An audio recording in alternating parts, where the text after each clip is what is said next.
This week on the Computer Chronicles, making movies on your PC. The author of Digital Video for Dummies will be here to help you choose a camcorder. Then we'll show you how to get video from your camera into your computer. This is the new iMac DV, a Macintosh optimized for digital video. And we'll also show you the new Macintosh Screamer, the PowerMac G4, and some very powerful desktop editing software from Apple. Plus my pick of the week, an electronic book that is really slick. It's all coming up next on the Computer Chronicles. The Computer Chronicles is brought to you by BigStar.com, with thousands of videos and DVDs for the whole family.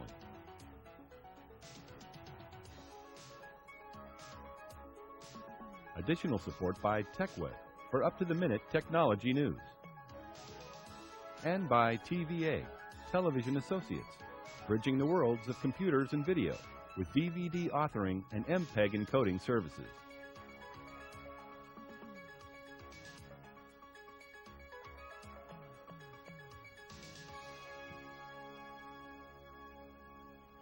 Hi, and welcome to the Computer Chronicles. I'm Stuart Chaffee. Well, just about everybody has a camcorder these days, and many video buffs have already moved up to digital video cameras, or DV cams. The problem is, what do you do with all this video once you've shot it? I'm sure you've all had to sit through those horrible, unedited home videos. Thanks to the PC, though, you can now do amazing things with your video using your computer as an editing station. What we're going to do today is show you how to make movies on your computer. The first step in the process, of course, is to shoot some video. So we'll start out by looking at some of the basic choices in cameras. And here to help us do that is the author of this book, Digital Video for Dummies, just out, Marty Doucette. Welcome, Marty. And you actually have some software bundled in here, editing software. On the CD, we have Adobe Photoshop and Illustrator, Premiere, and After Effects. People can learn how to do digital editing from the book. Okay, let's talk about cameras now. We happen to have 3 Canon cameras here. We're not recommending Canon, but it's a good example of the different levels of cameras. And we'll start out with the Allura. It's been very well regarded, well rated, but this is sort of the bottom line camera here for a digital video camera. First of all, we ought to explain that, I guess. What's the benefit of a digital video camera as opposed to an analog camcorder? Well, digital video is all ones and zeros. It's either going to work or it's not going to work. And so once you've recorded on digital video, you maintain the same digital quality throughout the entire life of the editing and back onto the tape. So basically better quality, in particular if you're going to move to a computer where you want it to be in digital format. Right. And independent of which, it doesn't matter which camcorder you're dealing with, they're all working off the same standard, the IEEE 1394 standard. All right, so let's talk about the Allura then, and why would I want to buy this particular camera? What are the features? Well, this Allura is, first of all, it's compact. And it's you can literally fit it in your purse if you want to. Right. I don't carry a purse, but you know what I mean. And in addition to that, like I said, it's able to take a full-size mini And they all use the same cartridge, 60 minutes, right. It's a single-chip camcorder, which is how the price is maintained. But the value of this is that it has a progressive scan, which is really good for people that are into web authoring. So that's a form of scanning which would be most appropriate for publishing your video on the web? It's the best because it doesn't work with fields. It deals strictly with frames. So if you're interested in putting your video on the web, that's really the best choice for you. This is a good one, right. What does this cost? That's about $1,600. Got it. All right, let's move up the chain then to our next guy, which would be the GL1 over here. And tell me, first of all, how much would this one be? How much more money? This one's about $2,500. All right. Why would I spend more money for this camera? Well, first of all, the main thing is it's 3-chip rather than 1-chip. Meaning? That means that whatever you're able to be able to collect with 1 chip, you're doing it times 3. You're collecting image for the R, the G, and the B. All right. So 1 chip for each of the primary colors, better quality going in again. Right. And as a result, you're getting a really high-end kind of digital video signal to start out with. But in addition to that, there's a lot of production quality. It looks like it has better lens, number one. It has what Canon calls a fluorite lens. This is their latest technology. They've really found a way to increase the chrominance. And one of the big problems people were saying about digital was the fact there wasn't a good chrominance quality. They've overcome that with this particular camcorder.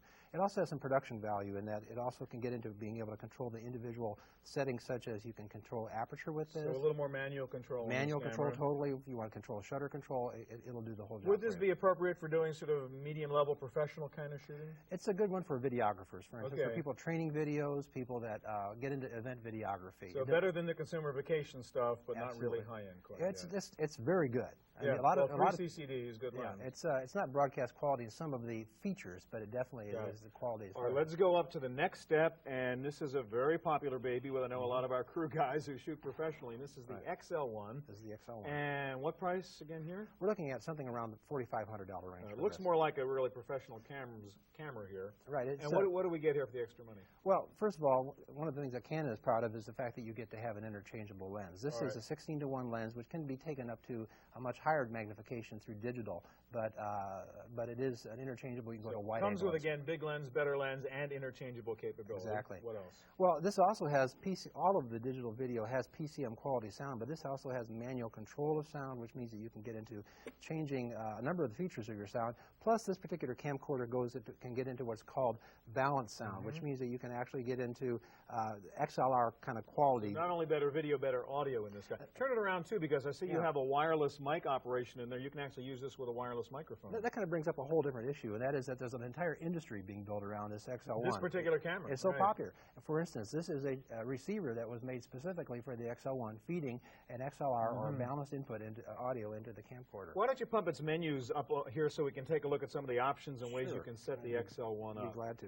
This gives you an ability. I'll just turn it on here, and if you just press the menu function, you're actually be able to get into, let me just point it away a little bit here. Okay. You get into being able to control a number of the features, just like most other professional camcorders. So you have different audio modes. 16:9 if you want to go to that. Zebra pattern if you want it. Yeah, all the kind of functionality that makes it possible for you to do some high-end video. Yeah. So now with all these cameras, you can also take digital stills, right? Right. Well, this is a very good medium for being able to snap a photo and be able to get in fact, we have an example of a picture right here taken with one of these cameras, and you don't have to buy 2 cameras, right? It's a almost a high-resolution print. All right. Thanks for the guidance. My pleasure. All right, Marty. Well, once you've shot the video, the next step is to get it into your computer. One way to do that is with a video capture card. And here to help explain how we dump video onto our hard drive is Sarah Lynn Levine of Matrix. How are you? Good, thanks. Okay, now we were talking digital video, FireWire, IEEE, and all that stuff. This is the sort of more consumer level. If you just have the plain analog camcorder and you still want to edit and do nice stuff on your PC, you can do it now by using something like this? Absolutely. Matrox has introduced 2 flavors of our G400 card. This is what's nice about this is that you have something called dual head. And for the Marvel, which is what we have here today, your primary output is your monitor, your secondary output is your TV. For someone who is more for the business market, you can choose between 2 monitors, a monitor and TV. All right, so one step at a time. You buy the card, you put the card in, Yes. that enables us to get your video in, and what you're saying, you can also look at your editing operation in both the television monitor to see what it really looks like and the computer at the same time? Absolutely. With the Marvel here, you have your primary output, which is your monitor. Your secondary output is your TV. So this would be like a professional environment where you might have the computer for the editing controls, but a real TV monitor to look at the video. Right, and it's a consumer-type setup or a professional-type setup that's brought down for the consumer. We've made it really easy to use. Now, it comes with this breakout box, Right. and what's the point in this? The breakout box is really a way that you don't have to crawl around on your hands and knees behind your PC. As you see here, we have the camera plugged in. All right, so you don't have to go sneaking behind the computer to plug all the wires, and you have an external box to do that Everything's color-coded. You know, yellow is for your video, red is for your audio. You've got video in, video out, connects to your monitors. It's really easy to use. All right, so we have a basic camcorder set up here. Just show us what the process would be. You've got all your Matrox stuff in there. I want to now take video and dump it onto my hard drive from my camcorder. We're using Avid Cinema, which is a really easy-to-use consumer. Comes bundled with it? Comes bundled with it, video editing software. We're in the storyboard mode. Once you bring your video in, we have a live feed going on right now, and it's just a matter of plugging in your VCR. And there's the live TV picture. Yeah, and it's as easy as that. All you do. Okay, it happens to be live, but obviously you could have shot video, come back, roll the tape off, and dump it in your computer. Your kid's birthday party, your kid's vacation, your school trip, anything you want to do, you So basically it's as simple as plugging in the cables to your breakout box and playing the tape and then dumping it in your Absolutely, and all you do, it's 2 easy buttons, record and stop, and we are actually recording video right now, so we can see the crew, we can see everybody around. Okay, let me ask you one thing now. What you do, I understand it's different here, is you actually do editing in hardware as opposed to software. What does that mean, and explain why that's better? Well, why it's better is that Two reasons. First of all, you're not dependent on the CPU speed. So if you don't have a P3500 or the latest and greatest system. We're using your board really for that? Right. All of the rendering, all the compressing and decompressing of video is done by the graphics card, not by the CPU. So you don't have to invest in a big computer. Right. So the minimum system requirement for this is a P2233, which is great because your install base is much wider for that. The other reason that hardware is better than software is because your image quality is going to look better. You're going to spend 3 hours making a movie. You don't necessarily want your quality to look better. You're not going to have drop frames or bleeding or poor image quality. So let's go into your Avid Cinema again. This is the editing software. Now I'm confused. This is editing software, but you're editing on the hardware. This is just sort of a control The Avid interface? Cinema is the sort of holding your hand through the whole process. Avid has made it very easy to do the video editing by going through. But if you've got this card, you're really doing, again, the hardware editing inside the board here. Exactly. All right, so just give us a brief intro. I've got the video in now. I think you have some clips you put in before. What we've done is, if we go into our edit mode, I had downloaded some clips before we got here, and it's just a matter of starting off your video. You can see on this little window here what your video looks like, but you can see a full dual head screen. Operation there. Exactly. Avid also allows so you have like little effects here. That's part of the software. Transitions, titles, sound effects. You know, you can do in voiceovers, and here is us just added in. That's the piece you shot before. Yeah, absolutely. All right, so again, basically you buy this Matrox setup, which gives you the breakout box, gives you the software, gives you the board, and you're ready to do videos on your PC. Absolutely. With a plain old-fashioned analog camcorder. Yes. You can use a camcorder, you can use a VHS tape, you have a variety of different choices. But not appropriate for a DV cam, right? No. Gotcha. No. All right, thank you very much. Thank you. Well, coming up next, we'll look at the new iMac DV, the new PowerMac G4, and some very impressive editing software from Apple.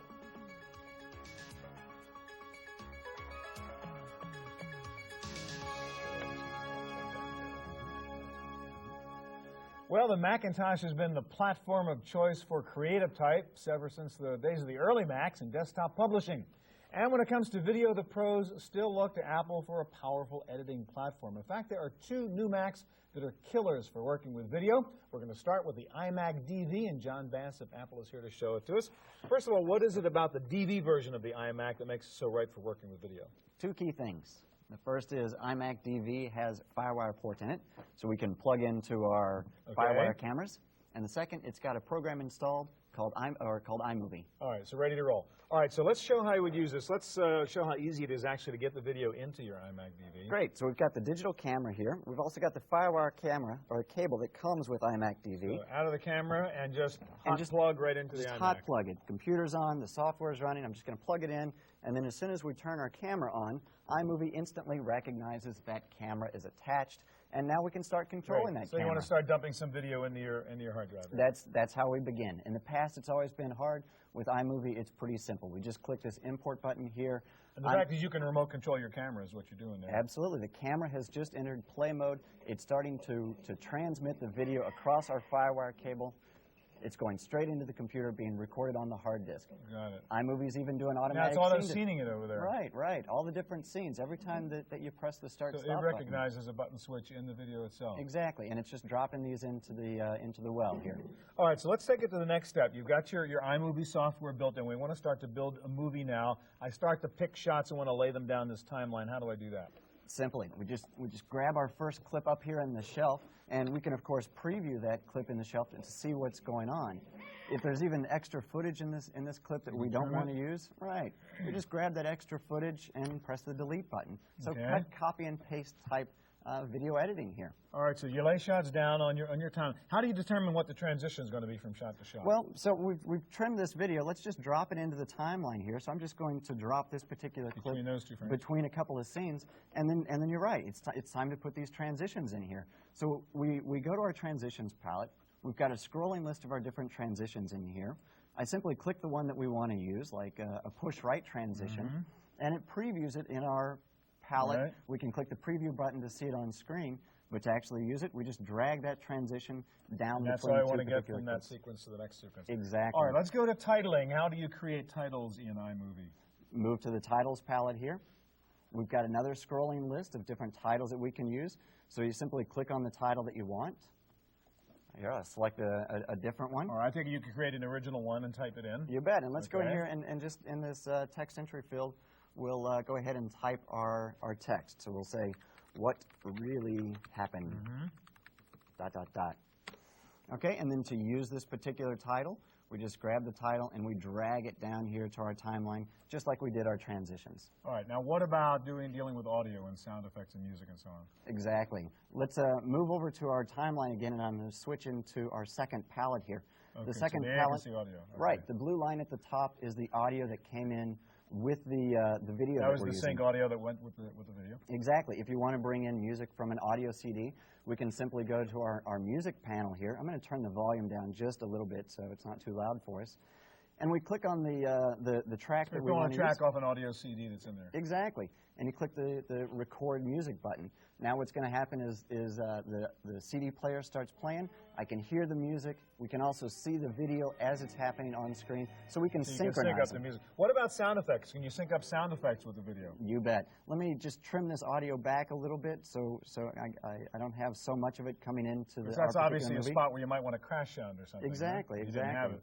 So I'll move to my sound effects palette, and we've got all of our different sound effects here.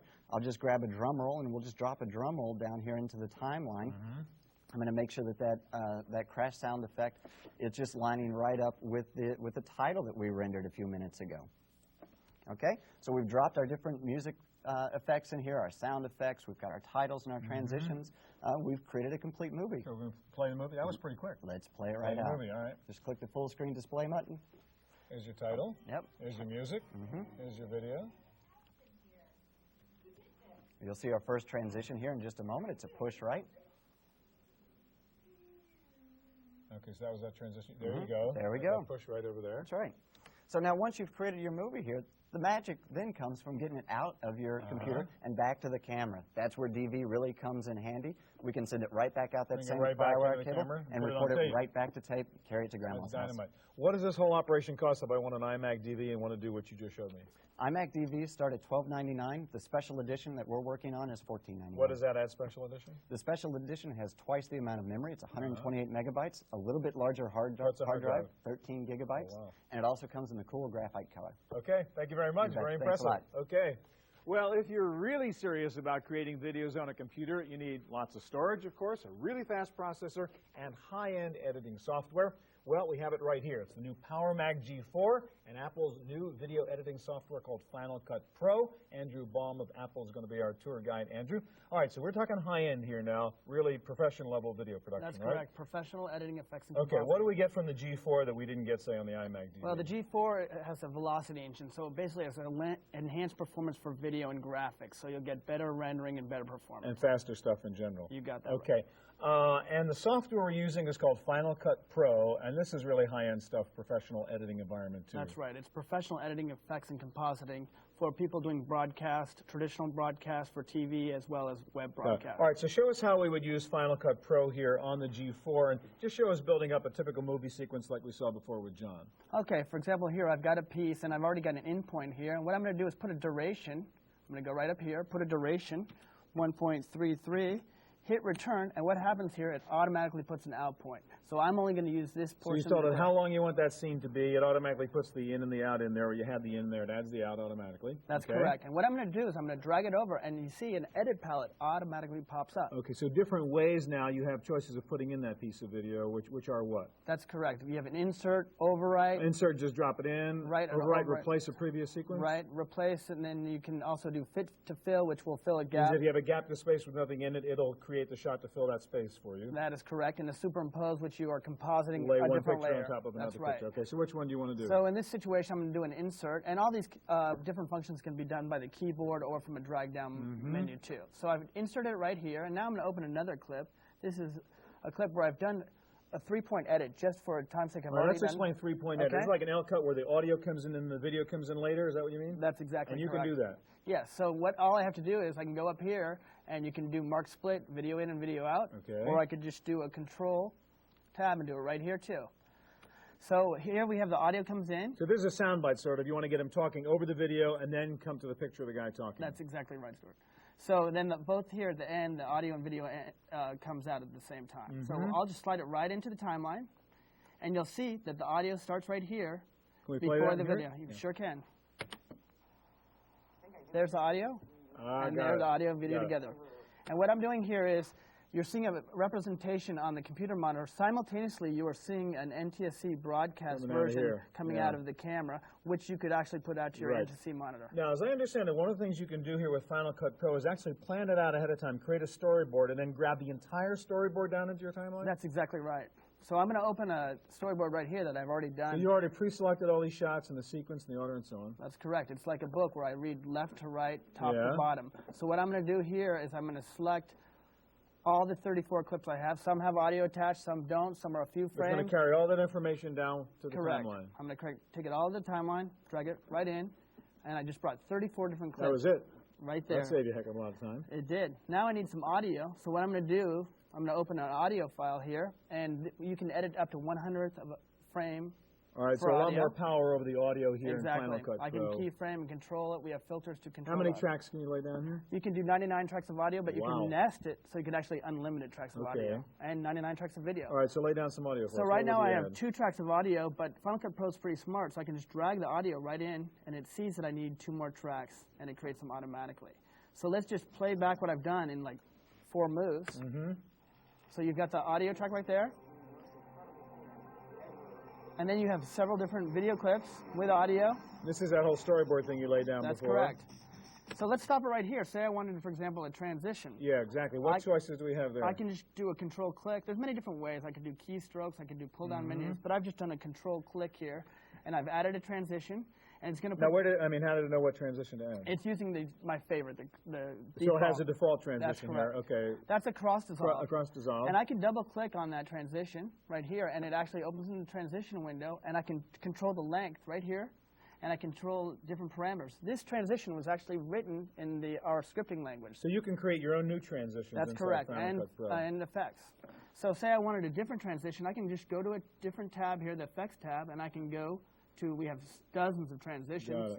I can snap to it, take a cube spin, just drag it right in, and you'll see a cube spin there, and you'll see different controls. I can start and finish it. I can put a border with different colors. I can change the length once again, and once again, this was written in our own scripting text format. Now, one other cool thing I want you to show us is the ability to do really high-end compositing here and really add layer and layer. Show us how you would do that. So what I'm going to do here is I'm going to open up a file this is a Photoshop file that we've imported, and we've maintained each independent layer. So that's what we see at the bottom there. Each layer is a separate line. Right, exactly. So you can do anything you want with each one of those letters. Right, so I can put filters on, I can do motion. So I'm going to take the S, which is a separate layer, and put a keyframe there.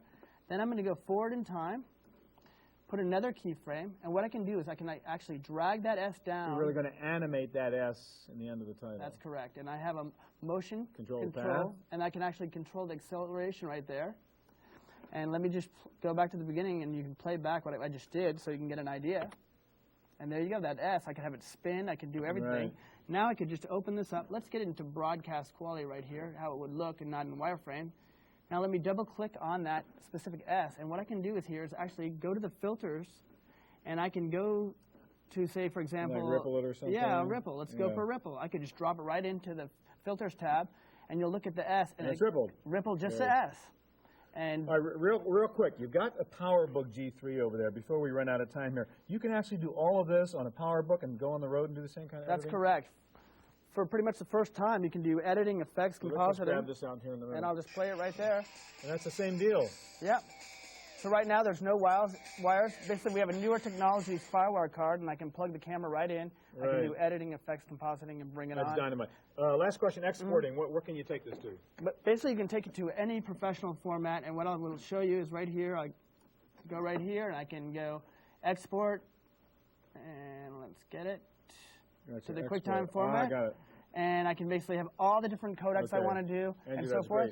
Thank you very much. All righty, that's our look at digital movie making. I'll be back in just a moment with my pick of the week. Don't go away.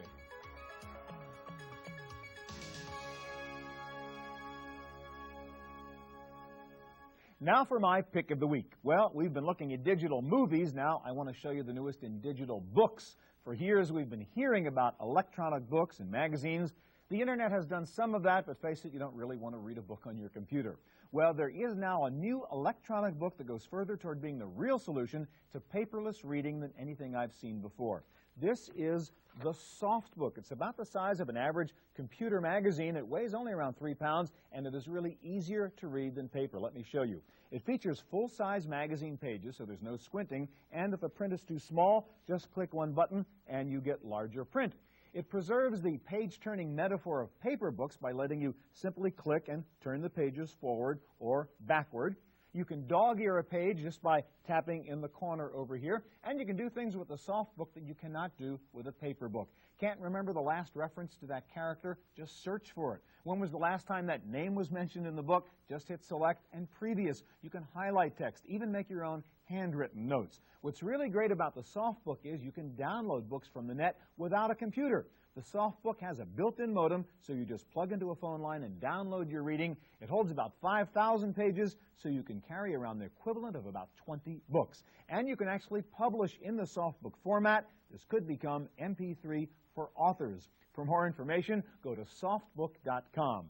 That's it for this edition of the Chronicles. Thanks for joining us. Check out my weekly web radio show talking about this week. Just hit the radio link on the About.com homepage. We'll see you here next time. To purchase a videotape copy of today's program, call toll-free 1-888-310-7850. Please specify the show number and the topic. The Computer Chronicles is brought to you by BigStar.com, with thousands of videos and DVDs for the whole family.